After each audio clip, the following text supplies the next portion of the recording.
தமிழ் பேசும் அனைத்து நல்லவர்களுக்கும் வணக்கம். ஆண்ட்ராய்டு எப்படி இலவசமா இருக்கு, iOS ஏன் இலவசமா இல்ல? ஆண்ட்ராய்டு பாத்தீங்கன்னா முழுக்க ஒரு ஓப்பன் சோர்ஸ். ஸோ யார் வேணாலும் எடுத்து எப்படி வேணாலும் கோடிங்கை யூஸ் பண்ணி அவங்களுக்கு தேவையான மாதிரி மாத்திக்கலாம். ஆனா அந்த ஆண்ட்ராய்டுல உங்களுக்கு பிளே சர்வீசஸ் வேணும் அப்படின்னா அதற்கு கூகுள் கிட்ட லாயல்டி ப்ரோக்ராம் மூலமா சைன் பண்ணணும். அதற்கு அவங்க கிட்ட ஒரு சில அமௌண்ட் கொடுக்க வேண்டியதா இருக்கும். பிளஸ் லாயல்டி ப்ரோக்ராம் சைன் பண்ணும்போதே கூகுளுடைய ஆப்ஸ் அந்த ஓஎஸ் இன்ஸ்டால் பண்ணணும்னு சொல்லுவாங்க. இன்ஸ்டால் பண்ணக்கூடிய ஆப்ஸ்ல எல்லாமே ஆட்ஸ் ரன் ஆகும். இதுல இருந்து எல்லாமே கூகுளுக்கு வந்து இந்த ஆண்ட்ராய்டு மூலியமாக லாபம் போகும். இன்னொரு கையில iOS பாத்தீங்கன்னா ஆப்பிளுடைய ப்ராடக்ட். இந்த ஐபோன்ஸ்ல அந்த மாதிரி ஐபேட்ஸ்ல மட்டுமே இந்த iOS யூஸ் பண்றாங்க. இது முழுக்க அவங்களுடைய ப்ராஃபிட் வந்து பாத்தீங்கன்னா எல்லாமே ஆப்பிளுடையது ஐபோன்ஸ்ல தான் இருக்கு.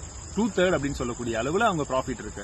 இது அவங்க தனியா வித்தாங்கன்னா மத்த ஸ்மார்ட் போன்ஸ்ல எல்லாருமே அந்த ஸ்மார்ட் போன் வாங்கி போயிடுவாங்க. யாருமே ஐபோன் வாங்க மாட்டாங்க. அப்படி வாங்காத பட்சத்துல ஆப்பிளுடைய மொத்த லாஸுமே இந்த ஐபோன்ல காலி ஆயிடும். அதனாலதான் எப்பவுமே எங்களுடைய ப்ராடக்ட் எங்களுடைய ஓஎஸ் அப்படின்னு அவங்க யூஸ் பண்ணிட்டு இருக்காங்க.